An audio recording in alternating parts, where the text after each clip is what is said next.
Hi everyone, and welcome to this Fireside chat hosted by us here at ABG together with CEO of CTT Systems Henrik Höjer. My name is Carl Bokvist and I'm the analyst responsible for the coverage of CTT here.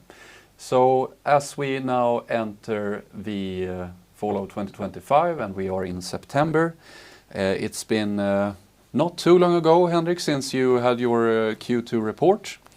And in that report we did see, for example, a bit of an increase in the VIP side. We had comments about the OEM activity potentially picking up again. And then we've also had throughout the year a bit of headwinds from currency and also a bit of balance between destocking in the aftermarket side. So a few things to discuss here, but if we start on if we start on the system side or the OEM side, you in the report you've been talking about how both Boeing and Airbus they've had their issues, but now they are seemingly getting back on track. The backlogs are certainly there, but it's a matter of getting production up. And if I remember correctly there, you started the start of the year with a bit higher revenue from OEM, then it was down a little bit. And now and then you also said that as you go into 26, the demand should really come from what you're seeing in the higher production rates. But as we are now, do you still feel that the communication you get from the OEMs are actually pointing to that they are getting things in order? Yeah, absolutely. And I mean, it's been a couple of years with mixed feelings and big hopes and some disappointments actually. But if I just comment one by one, if I look at Boeing and the 787 production, which is of course very important for CTT. I mean, last year they were actually down on 1 aircraft per month. They ended the year on, as they said, a steady 5 per month. And they continue with that during Q1. And then they actually went up to 7 2 months earlier than they said. So already in June they were on 7 and they are steady now on 7 over the summer. And to me that's of course really promising to see that they're actually delivering on their promise now. And I see a big change and more optimism in Boeing. And now they'll take the next step and the next year they should be on 10 is their official communication. And knock on wood, I actually think they will make it. So a lot more positive feelings from Boeing. Airbus is doing good as well. I think they are having a little bit more struggles with their supply chain, but they are on 6.5. But they tell us more on the top of that, so they're equal to Boeing, I would say. So then their official communication is 14 aircraft per month in 28, and of course there is a slope in between, and let's see how fast they can ramp up. But I mean, I think they want to be in par with Boeing. And then the last wide body for us of importance is then the 777X, which they say they will deliver mid next year. They say they will certify it in April, and they just had their 5th test aircraft airborne. Now 5 aircraft doing the test program, and it seems like the program is going really good. So hopefully they can get up the 777X and out to the customers, and then things could start happening in 2026. And also, if we look at the industry itself, back up until the pandemic and up until 2019, we had, I mean, the production rates kept going up. Of course, they already back then said they did have some challenges in really getting things up to speed, but in the context of things, they were perhaps manageable to a degree. Then we had the pandemic, then there were supply chain issues and things like that. But do you think that perhaps maybe already in 26, but do you think that the industry is in a different kind of state today compared to back then in terms of inventory levels, destockings, various forms of complexity? I think there's stability means that you can deal with problem in a better way. And if we then again talk about Boeing, last year was a disaster. I mean, they planned for more than 5 per month, and some months they were on 1. And of course that, I mean, it really makes everything in your supply a pain. And of course you build stock in a situation like that. But now when we had a situation where they were steady on 5 for 5 months, and then they increased to 7, then of course you can start dealing with your problems, and they're doing that. And then of course they are having a dialogue with their suppliers, which is one small one is us, and we discuss this. How can we ramp up? How do we make sure that we have the right stock levels? I mean, we actually look at them. You need to have enough stock as well to be sure. I mean, we're in Sweden and you're in the US. Something could happen on the way. So I think we're having that dialogue, and we see that it's a lot easier to handle it. And it all comes back, in Boeing's case, I think it comes back to how they set themselves up the last year towards the FAA, but also internally with their 5 KPIs per aircraft. And you're not allowed to increase the production rate until all 5 KPIs are green, because if you do that, you will start getting problems. We don't want any problems, so they are very careful in taking these steps, but they're actually doing them. And okay, we are not on the 737, but they're increasing that rate as well. So that's also a proof of they're actually doing it now. Mm. And then the other part, when it comes to your business model as well, is that it's not only about the number of aircraft being produced, but also that the number of CTT systems and content per aircraft. And here you have given us a little bit of detail that on the 787 you have a good level of content, and based on what you can see today on the Airbus, it's still low, but you expect it to improve. And when it comes to that visibility and timeline of it, do you think that the content per aircraft on the Airbus can pick up material as well already in 26? Absolutely, and I mean, as you said, 787, we're somewhere between 2 and 2.5 humidifiers per aircraft. We can have maximum 3, so I mean we cannot really grow that. Then A350, as you said, it's not been in our eyes not a success, because we have less than 1 humidifier per aircraft if we look backwards. If I see the selection rate on the airlines that will start taking deliveries from next year, we have several airlines that flight deck is quite common, but now we see that it's increasing on the crew rest, and then we add two humidifiers per aircraft. And we see that the airlines that we know have selected cabin humidification is getting their aircraft in 26, which means that of course that has to funnel down to CTT, and then we talk about up to 6 humidifiers and 2 anti-condensation systems per aircraft. So what we say right now and communicate, we will go from below 1 to above 2 from 26 and onwards. And then of course we have 6 out of 6 possibilities compared to 787, 3, 2.5 out of 3. It should be possible to go above when we have 6 possible positions, and even 8 with the anti-condensation system counted. And then on the Boeing 777X, when you first started discussing it, at least we did know that some of the early customers of that aircraft, they had actually selected quite a lot of content per aircraft. So even though it's been delayed, but it should look promising on the selection side. Absolutely, and first of all, there was a lot of talking about will the 777X be a success or not. I myself was a little bit reluctant on that, but if you look at the order book now, it's more than 600 aircraft on the order book, that's a lot of production. So I think the aircraft will be a success. We can put that one behind. And then of course now it's up to us to really work the airlines that have selected the 777X to make sure that they select as many humidifiers out of the 5 possible as possible. Some of the early ones, important ones, have selected it for their premium cabin, which is super important because that's a big step in our development. And now let's continue and work with the airlines that will get aircraft starting from mid next year. And about what you just said here, working as hard as possible here. So what have you done in terms of sales and marketing, customer approach, etc., to both understand which customers are about to make their selections, and how do you understand or get them to understand the benefits of your products in a sense?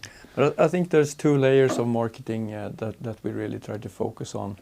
The first one is more general marketing to talk with our industry about the benefits of humidifying the cabin for your premium passengers, but also for the crew, which is equally important, of course. And then that you can do with normal trade shows and communication in different medias and participate in different conferences and stuff like that, which we try to do as much as possible. But then also follow the industry, which is not super difficult, because if an airline buys a number of aircraft, there will be a press release. And then we know from that point in time, we have usually like 12 months to really penetrate that airline and tell them the benefits of our systems and try to have them select as many of the options as possible. So, but then we are, directly to the airline, and then there's a few categories. You have to talk with the pilot or the person that take care of the pilot's working environment. You have to talk about the crew's working environment, and then of course with the people that are responsible for the brand of the airline. How do they want to be seen, and how can we use humidification as an extra competitive edge for them? So, and also in that regard, what you were successful in making the head of the Airbus private jet program realize was the benefit of more humidified air in all of their private jets. So that is now a kit system, which is more of a kind of a regular product ramping up to our understanding. So that's really the first one now. Is that how we should look at it? That it's the kind of a sales level that will always be there, so to say? I mean, the ACJ Airbus Corporate Jet Corporation is a success. We have developed a standard kit, which is the same for every aircraft of the type. So 220, the 320 family, and now the latest one is the 330 family. Then there's only the 350 left, and let's see. I mean, there's not that many aircrafts around that big, but and it's a success, and it's not 100%, but almost 100% hit rate, and it comes from Airbus promoting and selling this as a part of the aircraft. And now, of course, we want to take that to their competitors. Of course, we're talking with Boeing Business Jet to do something similar for the BBJs, and then of course that market is quite stable. It's on a level. I mean, they each talk about 5 to 10 per year plus a few wide bodies. It will not grow super much, but we can increase our selection rate still, especially on the Boeing side. And then the next step is, of course, in private jet is to copy this success into the little bit smaller aircraft, the large cabin business jets. But then we talk about volumes about 100 aircraft per year, which is, of course, the aim that we're aiming for and trying to get that concept into their minds. Which is also where you initiated a partnership with Liebherr to get into Bombardier. And do you feel that is progressing, if we put it in that way? It's progressing. I'm disappointed on the speed of the progress. Doing everything I can to speed it up. But we're talking with two big companies, and CTT is small and fast, but we have to adopt the pace of the two others and really convince them to make this happen as soon as possible. But there's progress, but I'm not happy with the speed. So then when we look at, we have OEMs, of course, and the private jet, there's also a possibility of retrofitting, etc. But it's all about system sales, and this then translates into you getting a growth in your installed base. And you said that if the OEMs reach their targeted production rates, the installed base could grow by 20% per year. And is that the kind of growth we should also see being kind of comparable to your aftermarket business growing? Or are there other aspects which could potentially make the aftermarket sales grow even faster or lower? I want to stick to the 20% growth of the underlying installed base, because that's something I can measure and actually calculate. Exactly how that translates into aftermarket can depend a little bit on time. I mean, we talk consumables, we talk about roughly 1 year after delivery. That can have an influence on how fast it goes. Then we have spare parts, which is always hard to predict for us because that depends on many things. Are the airlines buying the spare parts for themselves, or are they buying as a part of a pool? Will they buy a big package to start with, or they will gradually ramp up? So it's really hard to influence. And then, I mean, we have 4 years warranty. We usually don't do much warranty repairs. Then things starting to come back to our repair shop, which is also an important part of our business. So giving a number is super hard, and when it will happen. So that's why we try to say, let's talk about the installed base, 20% growth when they hit the numbers. And then I think the aftermarket will be similar growth numbers to that.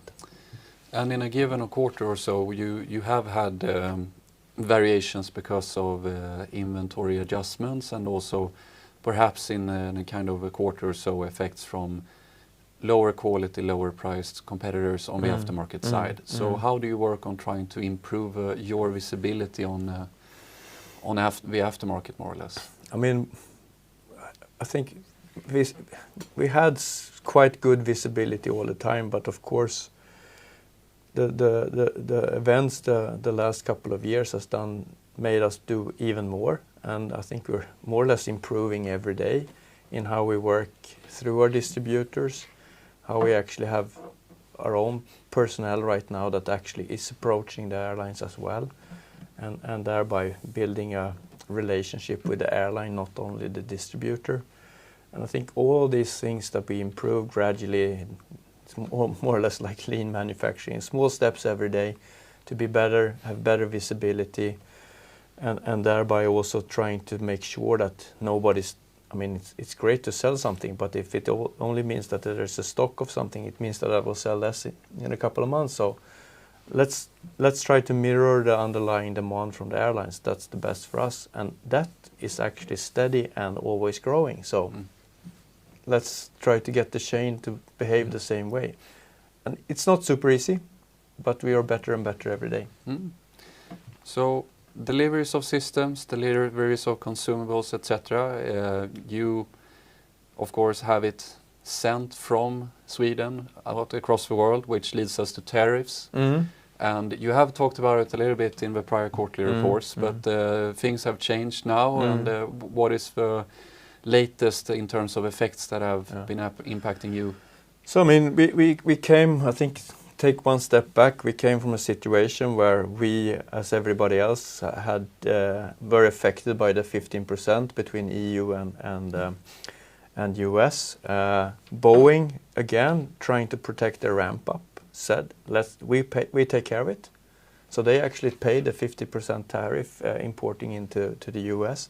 But they actually got it back because 80% of their aircraft go on export, and then they get the money back. So for them it was a cash flow problem. So CTT never had to deal with the problem, so to say. Now the handshake deal, or whatever it is, actually excludes the whole aerospace business. So we're back to where we were. There's no tariffs on aerospace. And of course you can never predict the future totally right now. But let's hope it stays like it always was. And I think all the parties, Europe and US, has great benefit of having it that way. And right now we're in a good situation again. So then if we just say that we reach the production targets that they have communicated, and you're successful in increasing content per aircraft, you have a growing installed base, all these things combined should then lead to at some point in the future that you surpass the revenues you had in 2019, for example. How do you look at your capabilities and capacity to manage that potential level of future revenue, both in terms of tangible factory availability and also personnel? No, I mean, that's it's a great problem to have, actually. And I mean, we could deliver 14 per month to the 787 program before the pandemic. We were more people, so I will have to go up in people. But we could do that from the current facilities, which we are expecting to do. But we also see that when Boeing and Airbus they need to go past the levels they had before the pandemic. And for that we have, of course, to follow. So, I mean, we are planning an expansion of our factory down outside Kalmar in Nybro. We will do it at the point where we need it, not to go too early. And then, of course, we need to fill up with people. But as I said, I'm happy having that problem because I also see great scale effects in actually having more production, scale up people in production, but I don't need to scale up in the same way with the support functions. So for me, it's really looking forward to that. Of course, there will be some bad days, but more happy days than bad days, I think. So that then it seems to be that in terms of investments and cash flow related aspects, you feel pretty confident in kind of ongoing investment pace that you already have, so to say. So I mean, when we start building this new building, it will of course be a little bit more, and it has been for a couple of years. But if you look back, this is the third building that size we built. So we had done it in the past. So you as an investor can look backwards and see what can we expect. At some point, I will need some new machines as well. They're never cheap, but we've done that in the past as well. So I foresee that we are more not static, but in a way that we've done it before. Then, of course, a new program. When we win Bombardier, I mean, I need to invest in the development of that system that fits that small aircraft. Oh, it's not so small, but it's smaller than a big one. So hopefully we can get some new customers on board, and of course I need to invest in those products then. Because then what we've seen with CTT historically is that when it comes to the net profit, at least 70% of it has been paid out in dividends. So is that something that it's a board matter, of course, but it seems to be perhaps at least a minimum level going forward as well? I mean, that's the financial policy we have. Of course, it's a question that will be discussed every year in the board.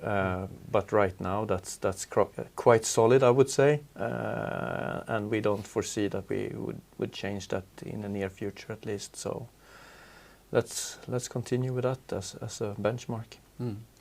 The final one is just on profitability here. Both before the pandemic, you had a couple of years where operating margins were above 30%. During the pandemic, because of a high share of aftermarket, it was close to 40%.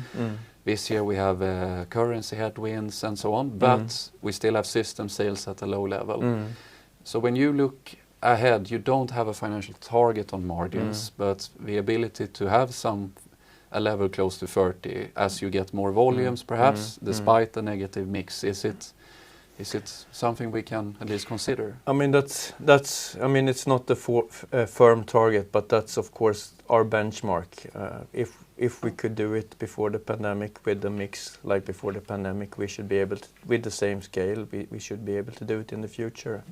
Then of course we're extremely vulnerable for the currency. Right now we're on a currency in par with 2019. Everybody predicts it to go down, so of course that will hurt the CTT a little bit. But we don't know, and we have to prepare for it. And as we talked about in the Q2, we have initiated some actions to make sure that we really have cost control, take some costs out, but and also not accelerate too fast to get too much cost on board until we see that the volumes come. So I think your question was more or less the answer, but yes, let's aim for something like in the past, and let's be careful on how we do, and then of course we'll have to follow other things around. That's good to hear. With that, thank you, Henrik, and thank you everyone who has been watching. Thanks for having me.